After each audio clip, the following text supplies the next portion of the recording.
Sells Newman recently retired after over 40 years working in the farm credit system. Anyone who knows Sells knows he cares about farmers, farms, and Mississippi agriculture. He learned the importance of agriculture growing up on his family's farm near Crystal Springs.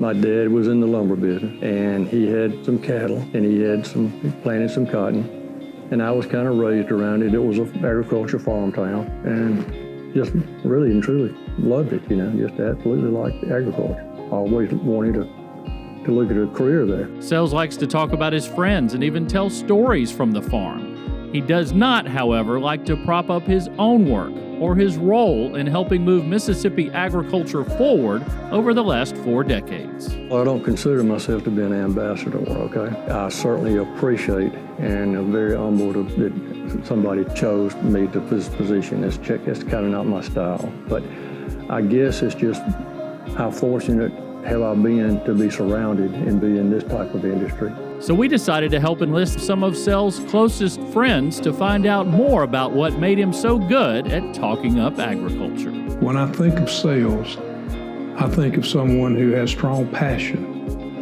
He is passionate about agriculture, about farmers, and seeing them having an opportunity to be successful. Production Farm Credit Association, First South, and what they do to serve farmers and ensure that they have the resources they need to, produce their crops from year to year. Sells brought that passion and that commitment to serving them.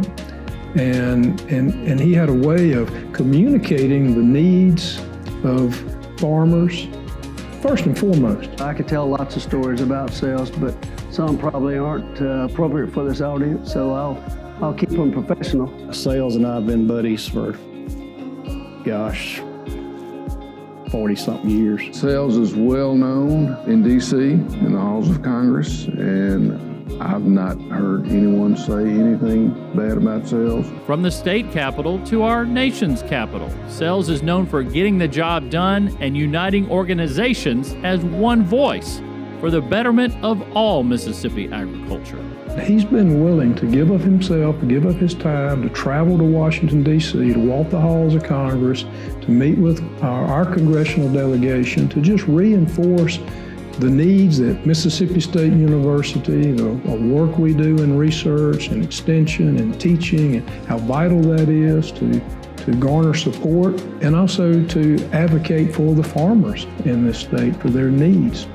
And he's been just an absolutely outstanding ambassador for Mississippi farmers and Mississippi agriculture. Over Sells' career, he was very good at building relationships, both in Mississippi and in Washington. He's always seen by his peers as somebody who knows what they were talking about and knew their business. Sells had this idea. He said, if we all speak with one voice and we work together and help each other, we can do more good. So he formed the Cornbread Coalition. Sells cares about people, and Sells really cares about agriculture. His job is working for the farm credit system, but Sells understands agriculture in general has to flourish and do well for him to be successful and for his company to be successful. Sells is also known for his unique fashion sense, almost as much as his dedication to his work. Congress dresses sometimes on Wednesdays in seersucker suits. When Sells was up there, he'd always have a seersucker suit way before Congress ever started that. When we know we're going to be with Sells, sometimes beforehand we try to guess how many shirts he might be wearing. But one thing's for certain, whether it's 2 or 3 layers, Sells Newman wore his heart on his sleeve or sleeves for Mississippi agriculture. If you ask me why I was that fortunate to be around people and make relationships, I can't tell you, it just happened, and I think agriculture people kind of shoulder to shoulder know how to look out after each other when it comes to it. Ladies and gentlemen, your 2023 Mississippi Farm Bureau Federation Ag Ambassador, Sells Newman.